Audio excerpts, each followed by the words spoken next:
What happens in Vegas is supposed to stay in Vegas. The city is a playground for the bold, a neon-lit oasis where fortunes are made and lost in the blink of an eye. But beneath the dazzling lights and endless parties, there's a darker side, a place where secrets fester and danger lurks in the shadows. Sometimes the city's secrets refuse to stay buried. In a place built on risk and temptation, the line between luck and fate can blur in an instant, and the consequences can be deadly. For Kansas City sports reporter Aiden Manzano, a routine assignment in Las Vegas was supposed to be just another story.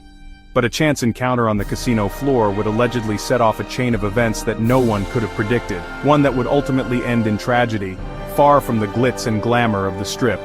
In early 2024, while covering Super Bowl 59 in New Orleans, Aiden was found dead in his hotel room. The news sent shockwaves through the sports world and left his friends and colleagues reeling. How could a promising young reporter's life be cut short so suddenly, and under such mysterious circumstances? There were no signs of violence, no struggle, no forced entry, just a quiet, perplexing scene that left investigators with more questions than answers. The room was untouched, his belongings undisturbed, as if he had simply gone to sleep and never woken up. Aiden was young, healthy, and full of life. Friends described him as energetic and driven, with no known health issues. How could a man in his prime die so suddenly, so far from home, with no warning signs? As the investigation began, detectives were determined to uncover the truth. What they found would lead them down a path darker than anyone could have imagined. Tracing Aiden's recent movements, investigators discovered a crucial link to Las Vegas, and to a mysterious woman named Danette Colbert. She wasn't just a passing acquaintance, her name kept surfacing in connection with other unexplained incidents. This was no fleeting encounter. Their paths had crossed more than once, and each meeting seemed to draw Aiden deeper into a web of intrigue and deception. What began as a chance meeting would allegedly link Aiden to a dark pattern of crime, one where trust and charm became deadly weapons, and poison was the silent killer. The evidence pointed to a calculated scheme, with Aiden as its latest victim. The story of Aiden Manzano was just beginning. As the investigation unfolded, it became clear that this was more than a tragic accident. It was the start of a much darker tale, one that would expose the hidden dangers lurking beneath Sin City's glittering surface. Aiden Manzano was more than a headline. He was a rising star at Telemundo Kansas City, known for his passion and warmth. Covering Super Bowl 59 was a career milestone, and he arrived in New Orleans full of excitement. No one imagined this assignment would be his last. News of his sudden death sent shockwaves through his community, leaving friends, colleagues, and family devastated. The focus quickly shifted from celebrating his achievements to unraveling the mystery of his final hours. Aiden's story was no longer about sports, it was about a life cut short and a search for answers. At the center of this case is Danette Colbert, a 48-year-old from Slidell, Louisiana, whose name was already familiar to law enforcement. Colbert's alleged method was chilling target men in casinos, befriend them, drug them, and rob them while they were incapacitated. Investigators linked her to Aiden after discovering she'd allegedly used his credit card and taken his phone after his death. What began as a theft investigation quickly escalated. Digging deeper, detectives found Colbert's name tied to similar cases in Las Vegas. Men drugged, robbed, and left with little memory. The pattern was clear. This was no isolated incident, but a calculated scheme. Colbert operated in a world of fleeting connections, exploiting trust for criminal gain. Now the question was whether her crimes had escalated from theft to murder. Long before her name became known in New Orleans, Danette Colbert was allegedly perfecting her criminal craft in the dazzling heart of Las Vegas. The city's endless nights, shimmering lights, and high-stakes atmosphere provided the perfect backdrop for her to blend in, unnoticed among the crowds of tourists and high rollers. Here, in the city that never truly sleeps, Colbert is believed to have developed the methods that would later make her infamous. In January 2022, the opulence of the Wynn Casino was shattered for one unsuspecting guest. A man, lured by the promise of a glamorous night, reported being drugged and robbed of nearly $100,000 in cash, casino chips, and a luxury watch. The theft was swift, calculated, and left the victim reeling, not just from the loss but from the realization that he'd been expertly targeted in a place where luck is supposed to be everything. Colbert was quickly identified as a suspect. She was arrested and charged with grand larceny and drugging. revealing a pattern of behavior that was anything but impulsive. This was a calculated method, honed over time, not a crime of opportunity or desperation. Investigators began to see the outlines of a larger scheme, one that relied on precision, confidence, and a deep understanding of her environment. Just 6 months later, at the luxurious Encore Hotel, another man reported a nearly identical ordeal. He too was drugged, robbed, and left with only a hazy recollection of the night's events. The similarities were striking, down to the method, the target, and the aftermath. Once again, Colbert was arrested, her name now linked to a string of high-profile thefts that sent shockwaves through the city's elite. The pattern was undeniable. Colbert seemed to have a clear strategy: target wealthy men, use drugs to incapacitate them, and make off with high-value items, cash, chips, jewelry, and watches. These weren't crimes of chance, but the work of someone who understood both the psychology of her victims and the vulnerabilities of the casino world. Each incident bore the hallmarks of an orchestrated operation.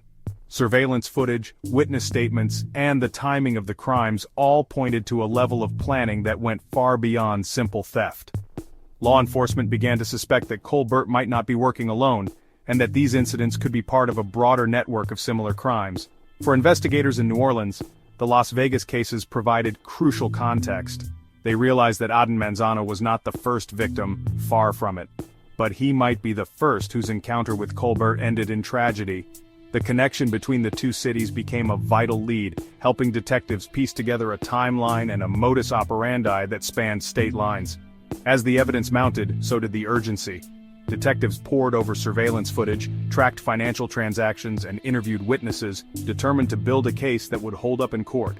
The stakes were higher than ever, with the possibility that more victims could be out there, unaware, unprotected, and at risk. The hunt for justice had just begun, and for the investigators on the case, there was no turning back. The story of Danette Colbert was no longer just a tale of casino heists, it was a warning and a call to action. With Aden's mysterious death and Colbert's criminal history, investigators set out to connect the dots, the key linking Colbert to the scene and the cause of death. Surveillance footage, cell phone data, and interviews built a timeline of Aden's final hours. But the case hinged on one thing: the toxicology report. If a drug was found in Aden's system matching Colbert's alleged method, the case would shift from theft to homicide. Meanwhile, police began looking into other suspicious deaths possibly tied to Colbert. The investigation was no longer about a single crime, but about stopping a potential serial predator. The pressure was on to find irrefutable evidence before more lives were lost. Despite strong evidence in the Las Vegas cases, all felony charges against Colbert were dismissed. The reason? Victims declined to testify, often due to memory loss from the drugs or fear of public embarrassment. These schemes are nearly the perfect crime. Victims can't remember, and many are reluctant to come forward. Without their testimony, prosecutors had no case, and Colbert walked free. This loophole allowed her to allegedly continue her predatory behavior elsewhere. For New Orleans investigators, it was a lesson to convict Colbert. They'd need more than victim statements. They'd need hard, scientific proof. The stakes were higher than ever. Would this time be different?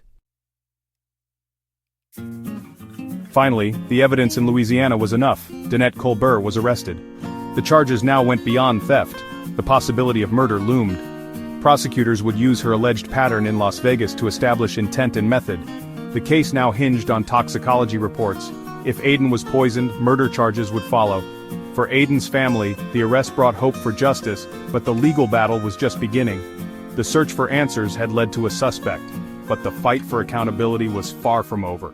The next chapter would play out in court. Aden Manzano's case is part of a disturbing trend: poison as a weapon of betrayal. This method of inflicting harm is not only insidious but also deeply personal.